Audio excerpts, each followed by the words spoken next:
పాత్రికేయ మిత్రులకు, electronic media సోదరులకు, విచ్చేసిన అతిథులందరికీ కూడా పేరు పేరున స్వాగతం. అలాగే ఒక ఫోన్ కాల్ అడగగానే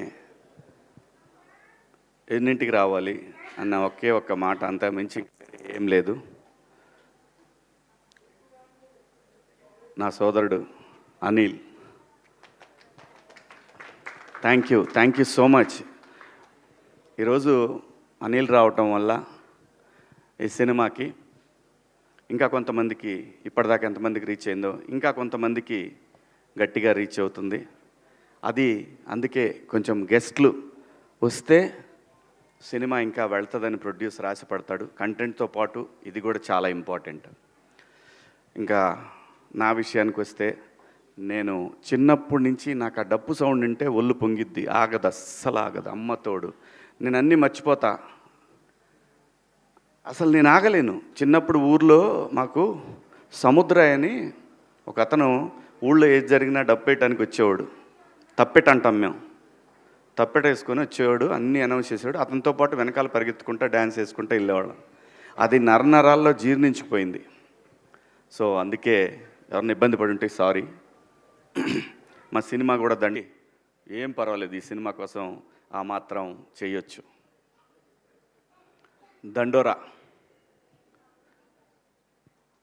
ఈ సినిమా తర్వాత ఈ సినిమా ప్రొడ్యూసరు నా దృష్టిలో ఇంకా యూత్ బాయ్ నైట్ లైఫ్లన్నీ వదిలేస్తే చాలా చాలా చాలా చాలా టేస్ట్ ఉన్న, ఆ పేర్లు ఉన్నవాళ్ళే, ఆ బెనర్జీ అనే పేరు ఉన్నవాళ్ళు, వాళ్ళ వైబు, వాళ్ళ థింకింగు. నేను ఇండస్ట్రీలో తిలక్ గారు అనే ప్రొడ్యూసర్ ఉండేవారు, ఆయన పూర్తి పేరులో కూడా బెనర్జీ గారు అని ఉండేది. ఆ బెనర్జీ అంటే కమ్యూనిస్టులకు ఎక్కువ పెట్టుకునేవాళ్ళు ఈ పేర్లు. కమ్యూనిస్టుల ఫ్యామిలీస్లో ఉన్న వాళ్ళల్లో ఎక్కువ ఈ బెనర్జీ అనే పేరు పెట్టుకునేవాళ్ళు. సో చాలా చాలా చాలా అంటే అండి, సినిమా డబ్బులుంటే తీయొచ్చు, డబ్బులు ఎవరిని ఇస్తే తీయొచ్చు, కానీ కథను సెలెక్ట్ చేసుకుంటాడు చూసారా, అది అందరితో సాధ్యమయ్యే పని కాదు. 100% డబ్బులు మనం అన్ని బిజినెస్ల్లో బ్రహ్మాండంగా తోపులం బ్రహ్మాండంగా చేశామని అనుకుంటారు, కానీ భగవంతుడికి ఒక్కొక్కడికి ఒక్కో టాలెంట్ ఇస్తాడు. డబ్బులు లేకపోవచ్చు, డబ్బులు అవే వస్తాయి. సరస్వతి ఉంటే లక్ష్మి నడుచుకుంటూ వచ్చేస్తాయి. అంటే అలానే ఆయన దగ్గర డబ్బు లేదని కాదు నా ఉద్దేశం. కథని సెలెక్ట్ చేసుకోవటం దగ్గరే ఏ ప్రొడ్యూసర్ సక్సెస్ అయినా కానీ దానికి పునాది అదే. అలాంటి ఐక్యూ ఉన్న, దండిగా ఉన్న నిర్మాత బెన్నీ గారు. డెఫినెట్గా ఈ సినిమా తర్వాత ఆయన్ని చూసే విధానం మారిపోద్ది. అలాగే దర్శకుడు, సినిమా అంటే ఎవరికి ఇష్టం ఉండదండి, ఎవరికి ప్యాషన్ ఉండదు.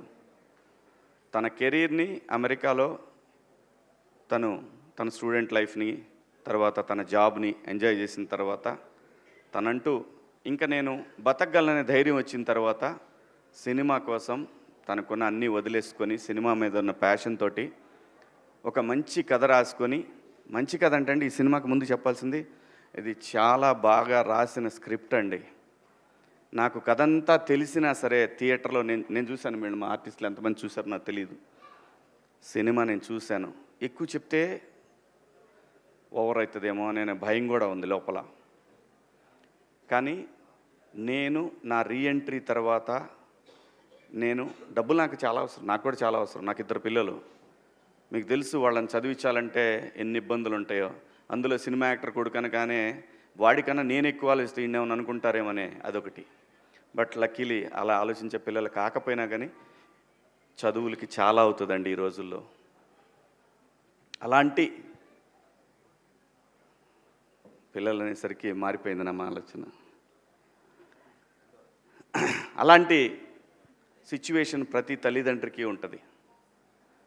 అలాగని చెప్పి ఆ తల్లిదండ్రులు వాళ్ళ పిల్లల్ని అంత ఈజీగా వదిలేరు. సినిమా దేని గురించి మాట్లాడుతుంది అనే దాన్ని నాకు అతను స్క్రిప్ట్ చెప్పినప్పుడు ఒక క్యారెక్టర్ కనెక్ట్ అయ్యానండి. నేను ఒక క్యారెక్టర్ కనెక్ట్ అయ్యాను. నా పాత్ర చాలా బాగుంది, సినిమా నా చుట్టూనే తిరుగుతుంది, కానీ అప్పటికి కూడా టెంప్ట్ అవ్వాల నేను. ఎందుకంటే నేను ఇండస్ట్రీకి వచ్చి రీఎంట్రీ మళ్ళీ వచ్చిన తర్వాత ఆ డబ్బులు అనే పదాన్ని పక్కన పెట్టి 13 సంవత్సరాలు నేను సర్వైవ్ అయ్యాను.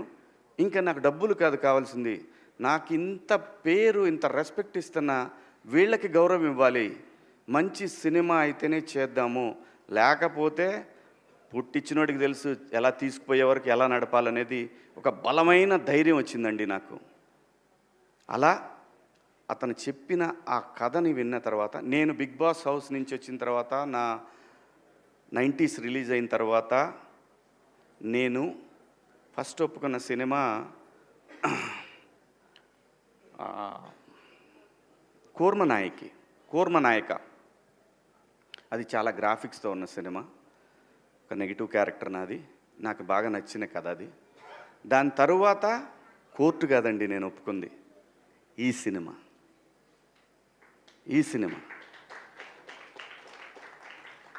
దీనికి పురిటినొప్పులు ఉన్నాయి, లేవంటలేదు. ఆ కారణం చేతనే నాని గారు తొందరగా అయిపోయింది, కానీ బెన్నీ కదా కొంచెం కష్టం ఉంటుంది, ఉండాలి, ఉంటేనే రెస్పాన్సిబిలిటీ ఉంటుంది, లేకపోతే కష్టం.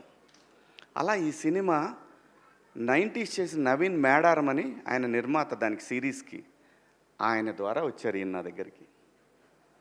ఈయన వచ్చినప్పుడు ఫస్ట్ నాకు పిచ్ డెక్ పంపించమని చెప్పాను నవీన్ మేడం, అది పంపించారు.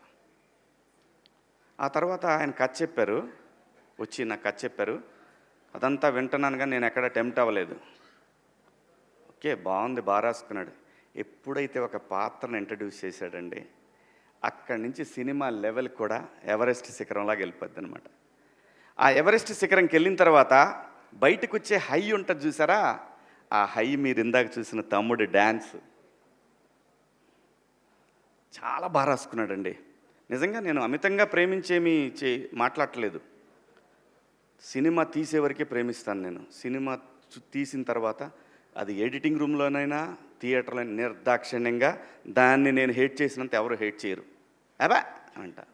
మా వాడు ట్రైలర్ చేసిన అబ్బాయి అక్కడక్కడ లూజ్ ఫ్రేమ్స్ ఉన్నాయో అన్న, పెద్ద కొంచెం టైట్ పెట్టొద్దు, తెలీదు మరి ఎవరో ఏమంటారో, బయటికి వెళ్తుంది ఫస్ట్ మన బిడ్డ బయటికి వెళ్తూ ఉంది ఫస్ట్ టైం అని చెప్పి ఆ భయం ఉంటుంది. ఆ భయంతో చాలా చెప్తాం. నేను మళ్ళీ సినిమాలు చేయటం మొదలుపెట్టిన తర్వాత నాకు అందరు కొత్త డైరెక్టర్లే వచ్చారు. అన్ని కంటెంట్ ఓరియంటెడ్ ఫిల్మ్సే. ఏ ఫిలిం కూడా డబ్బుల కోసమే, డబ్బులు తీసుకుంటున్నాను, డబ్బులు తీసుకోవట్లేదు, మళ్ళీ అలాంటి మాటలు మాట్లాడకూడదు. డబ్బులు కావాలి కదండి అని అలా బతిలాడుకొని తీసుకుంటున్నాను, అది వేరే విషయం. కానీ ఆ కంటెంట్ విషయంలో మాత్రం నో కాంప్రమైజ్, నో. ఈ సినిమా ప్రతి ఒక్కళ్ళని, చాలా సినిమా రిలీజ్ అయిన తర్వాత, రేపు లేదంటే ప్రీమియర్స్ పడ్డ తర్వాత జర్నలిస్ట్ సోదరులు ఉన్నారనే పెద్ద ధైర్యం అయితే నాకు ఒకటి ఉంది. ఎందుకంటే మీరు రీసెంట్ డేస్లో వాళ్ళు మీరు చూశారు, ఒక ప్రీ వెడ్డింగ్ షో కానీ ఆ తర్వాత వచ్చిన 2-3 సినిమాలు కానీ వాళ్ళు బ్రహ్మరథం పట్టిన విధానం, అది ఇండస్ట్రీకి శ్రీరామరక్ష, నిర్మాతలకి శ్రీరామరక్ష. అలాంటి ఒక ధైర్యం నాకుంది. ఈ కథని వాళ్ళు ఎలా చూస్తారనే దాంట్లో నేను సినిమా చూసా. సినిమా అద్భుతంగా వచ్చింది. ఇది మార్నింగ్ షో వరకే, ఈ వారం చిన్న సినిమాలు ఏం రిలీజ్ అవుతున్నాయి అని మాట్లాడుకునే వాళ్ళకి మాత్రం ఈ వారం చిన్న సినిమాల్లో ఇదొక చిన్న సినిమా. కానీ 25th సాయంత్రానికి ఇది చాలా పెద్ద సినిమా.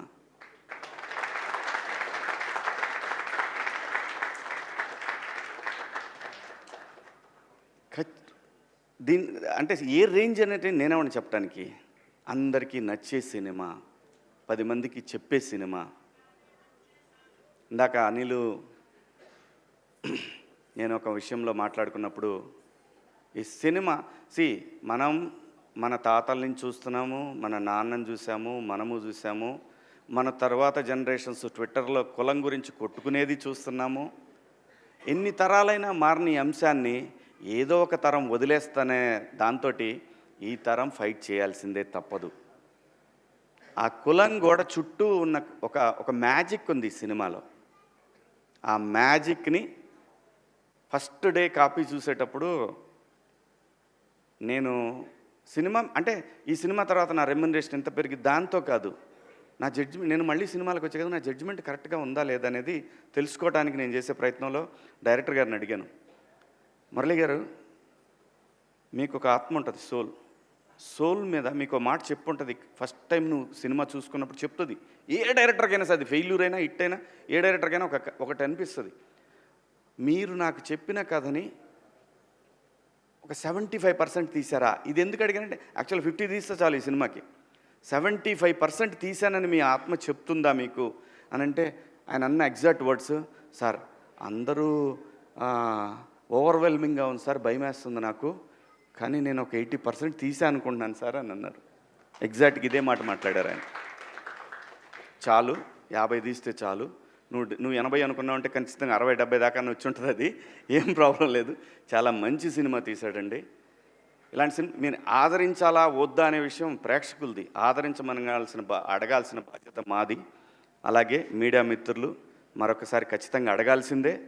అలాగే ఈ సినిమాలో పనిచేసిన టెక్నీషియన్స్ వెంకట్ గారు కానివ్వండి,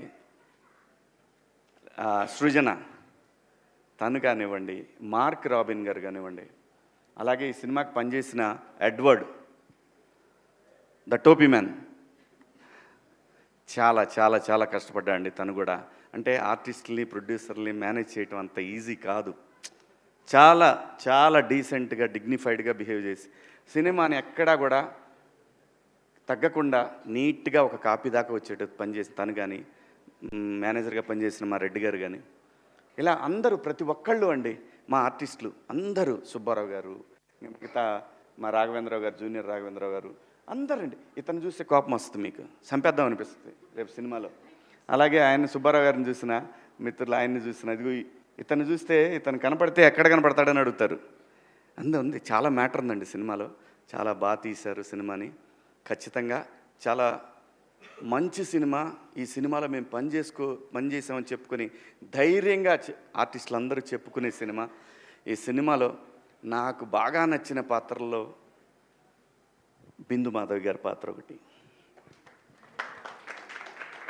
ఏమండి, మన దగ్గర చాలామంది ఆర్టిస్టులు ఉన్నారండి, చాలామంది. ఎట్లాంటి ఈగోకి పోవసరం లేదు. మనిషి జీవితమే ఈగోల మయం. ఎలాంటి ఈగోలు పోవాల్సిన లేదు. మీరు పాత్ర ఇచ్చి చూడండి, భారతదేశంలో ఏ నటుడికి తగ్గకుండా పనిచేసే ఆర్టిస్టులు ఇక్కడ ఉన్నారు. బయట భాషల్లో వాళ్ళు బాగా చేయరని కాదు, వాళ్ళు మంచి ఆర్టిస్టులు కాబట్టే మన వాళ్ళు పెట్టుకుంటున్నారు. నేను ఎవరిని కూడా, ఇక్కడ భాషా భేదాలు లేవు, కానీ ఇక్కడ బోల్డ్ టాలెంట్ ఉందండి. చాలా కుప్పలు తెప్పలు టాలెంట్ ఉంది. నందు కానివ్వండి, మా తమ్ముడు చింపి చాట చేశాడు సినిమాని. అలాగే రవికృష్ణ, మణిక, మీ ఇద్దరు పేరు తలకాయ నొప్పి నాకు ఈ సినిమాకి. Monica, Robin Singh, Robin Hood లాగా. ఆ అమ్మాయి ఒక్క షాట్ మీ జీవితాంతం మర్చిపోలేరండి. ఆ అమ్మాయి చేసిన ఒక షాట్, అయ్యి బాబోయ్, అసలు మామూలుగా ఉండదు. అలాగే చాలా ఉన్నాయండి, చాలా చెప్పుకోవాలి ఈ సినిమాలో. అందరూ బాగా చేశారు. నేను ఎలా చేశాను అనేది మీరు అందరూ రేపు సినిమా చూసి చెప్తారు. Thank you so much. మీ అందరికీ పేరు ఇంకెవరన్నా మర్చిపోయానా? ఇంకెవరిని మర్చిపోలేదు. ఆ అమ్మాయి ఇంకా సింగర్గా మిగలదు, యాక్టరే, ఖచ్చితంగా యాక్టరే. ప్రతి ఒక్క ఈ సినిమాలో ఒక్క పాత్ర కూడా వేస్ట్ పాత్ర అనేది ఉండదు. అంటే గ్రూపులో ఏదో పెట్టారులే, ఫ్రెండ్స్ ఉండాలి కాబట్టి ఫ్రెండ్స్ పెట్టాను. సత్యన్న ఇంకో క్యారెక్టర్ ఉంటుంది, టీ మ్యాన్. ప్రతి ఒక్క పాత్ర. ఇప్పుడు ఎందుకులే అమ్మా ఇవన్నీ. అందరూ బాగా చేశారు. గట్టిగా దండోరా వినపడుతుంది, దేశమంతా, రాష్ట్రం అంతా, ప్రపంచం అంతా వినపడుతుంది. Thank you so much. ఈ సినిమాలో అవకాశం ఇచ్చిన బెన్నీ గారికి, అలాగే డైరెక్టర్ గారికి, ప్రతి ఒక్కళ్ళకి. అన్నిటికన్నా ముఖ్యంగా ఈరోజు ఈ స్టేజ్కి ఒక గ్లామర్ తీసుకొచ్చిన నా సోల్ తమ్ముడు అనిల్, థ్యాంక్ యూ. అబ్బాయి అని పిలుచుకుంటా నేను. మా పిల్లల్ని కూడా అబ్బాయి అని, ఎరా అని పిలుచుకుంటా, కానీ అబ్బాయి అని పిలుచుకుంటా నేను. సో తను రావటం నిజంగా చాలా చాలా చాలా కళొచ్చింది స్టేజ్కి. Thank you so much Anil. Thank you. Love you. Kasarla Shyam గారు, వామ్మా, ఇతను మళ్ళీ నేషనల్ అవార్డు కొడతాడు, గ్యారంటీ, డౌటే లేదు, ఏం డౌట్ లేదయ్యా. 200% దీనికి నేషనల్ అవార్డు రాకపోతే ప్రజలు తిట్టుకుంటారు, అది వాళ్ళకే వదిలేస్తున్నా. Thank you so much. Thank you అండి. Love you all. ఈ అమ్మాయి గురించి కూడా చెప్పాలిగా, మళ్ళీ లాస్ట్లో లేనిపోయింది. డబ్బులు ఇచ్చినా చెప్పాలి, తప్పదు, మాకు చెప్పినట్టే. చాలా బాగుందమ్మా. చాలా బాగా చేస్తున్నావు. ముఖ్యంగా నీ డ్రెస్ సెన్స్ చాలా బాగుంది. దయచేసి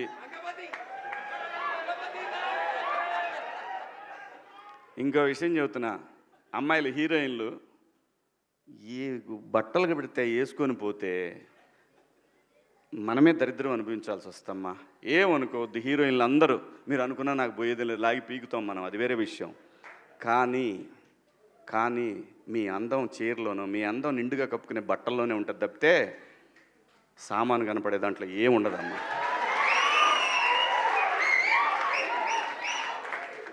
అవి వేసుకున్నంత మాత్రాన చాలామంది చూసినప్పుడు నవ్వుతూ అంటారు, కానీ దేద్రముండ ఎలాంటి బట్టలు ఎందుకు వేసుకుని కాస్త మంచి వేసుకోవచ్చుగా, బాగుంటావు కదా అనాలనిపిస్తుంది లోపల.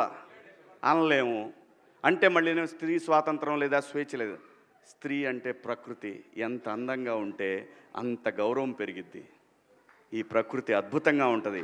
అలాగే స్త్రీ మా అమ్మ చక్కగా ఎప్పటికీ గుండెల్లో కనపడతా ఉంటుంది, ఒక సావిత్రమ్మ కానీ, ఒక సౌందర్య కానీ. అలాగే ఈ జనరేషన్లో ఇంకా చాలామంది, రష్మిక, చాలామంది అమ్మాయిలు ఉన్నారు. వీళ్ళందరూ ఇంపాక్ట్ క్రియేట్ చేశారు కాబట్టి అమ్మటే చెప్పగలుగుతున్నాం. గ్లామర్ అనేది ఒక దశ వరకే ఉండాలా, ఇంతవరకు ఉంటే పర్లా, అది ఇక్కడికి రాకూడదు. నేనేవాళ్ళే కానీ చెప్పడానికి మళ్ళీ అందరు రేపు పొద్దున పెద్ద పెద్ద వాళ్ళంతా బయలుదేరతారు, మాకు స్త్రీ స్వేచ్ఛ లేదు. స్వేచ్ఛ అనేది అదృష్టం. ఆ స్వేచ్ఛని కోల్పోవద్దు.